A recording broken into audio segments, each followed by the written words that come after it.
Hey everybody. So this is a quick video about how to use the budget template. The budget template is something that's tricky to use at the beginning of a project if you don't know your tactical approaches. So you're going to remember that we've talked a lot already about the difference between strategy and tactics. If where you are is just strategy, which is good for right now, it's really tough to assign budget to that strategy because you don't know what your tactical approach is going to be. If your answer is going to be hiring Beyonce on a unicorn, it's going to cost a lot more. If your answer is going to be making flyers and stapling them to poles, it's going to cost a lot less. So I'm going to walk you through how to use this as part of a pitch to a client once you've decided on the tactics that you're going to use, which means you can use this for Mark, but you just can't use it almost till the end. And this is how you're going to price out what you need. So you'll see at the top, you'd have information like the company name and the project and the client and the date. So when you see it listed out here, you can see that each one is tactic, total budget for the tactic, how much you've spent on the year to date, and how much is outstanding.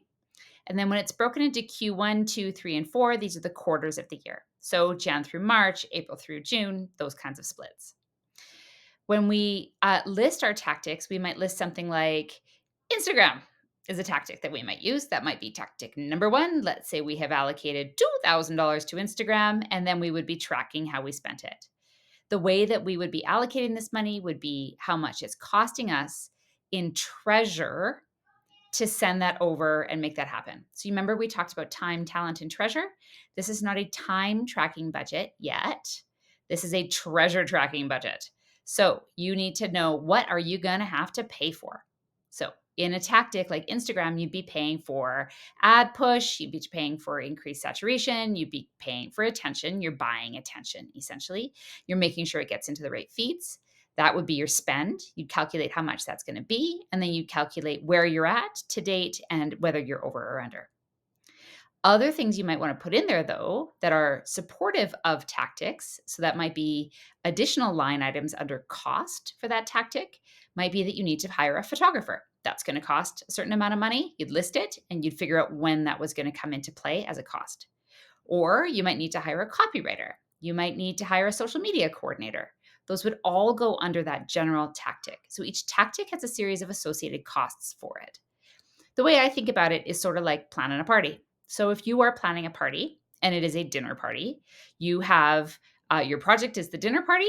Tactic one might be the food, the actual menu, and then you'd have to break it down by the cost of ingredients. Are you hiring a chef? Are you doing all of those things? But tactic two might be decor, and tactic three might be entertainment. Each one of those will have different cost items going all the way down. Accommodating each cost in there means we're tracking every line item of the budget, and we're figuring out what quarter of the year that line item is going to kick in.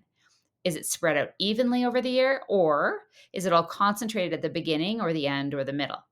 You need to be really clear about that, because your over under for where you're at in a budget changes wildly over the course of a year. You don't blow all your money in the first month and then work really hard until the end. The third type of tactics, we've talked about the treasure tactic that you have to accommodate for in here. That's anytime you need to spend money on the actual project. We've talked about the talent. Anytime you have to hire in talent, that would be listed as a cost. And we need to accommodate for your hours. So I would list hours on something like this as a cost. I would call it something like agency fees. And I would have that listed by quarter as to how many hours times the hourly rate I'm accommodating for in this project. This is going to change based on the type of team members that you have. So in a real life, if I was a project manager and I was working at an agency, I need to account for the account director's hours, but she might only be in there for 2 hours total, just the briefing and the pitch. So that's only, let's call it $400, $200 an hour. And then I'd have to accommodate for the art director. Maybe they're getting paid $150 an hour, but I need 12 hours from them. I need to think about, am I getting a person in, a production designer in there? My designer, my in-house folks, my time as a project manager, and everybody combined is broken out by quarter. This means as the person tracking this budget, I'm paying attention to how many hours each different type of person has spent on the project, how much they charge per hour, and am I still in my time estimation for agency fees? Ideally, our fees are based on a metric, which means we are billing at least a quarter more than we are spending, ideally in a dream scenario. So this means that we are budgeting not for what we think it'll take, but for what we think it should cost. So when we're listing agency fees, let's say, for example, I'm your account director, I'm billing at 200 an hour. You're going to want to bill me instead of just the flat 2 hours that I have working right up until the last minute to get it done. You're going to want to bill me out somewhere around 250 an hour so that we make sure that I'm making my metric. Often, this is how your bonus is calculated. Are you working just up to the limit and so nobody's making money off of you? Or are you able to bring it in just under time so we make a little money off of you as an agency? If you're not bringing it in just under time and you're always using up every single hour that the client is paying for, you are cost neutral, you are a waste of time, and you are fired. So it's important to make sure that when we're budgeting for our time, our talent, and our treasure, and that we're thinking really, really, really carefully about how those hours are allocated to the different team members on our project. As you can see at the bottom, it all tallies out. And we would be reviewing this every single week as project managers. We'd be looking at this and saying, where are we? Are we overspending? Do we need to issue a scope of work change? Are we finding that it's taking too much to do this one project?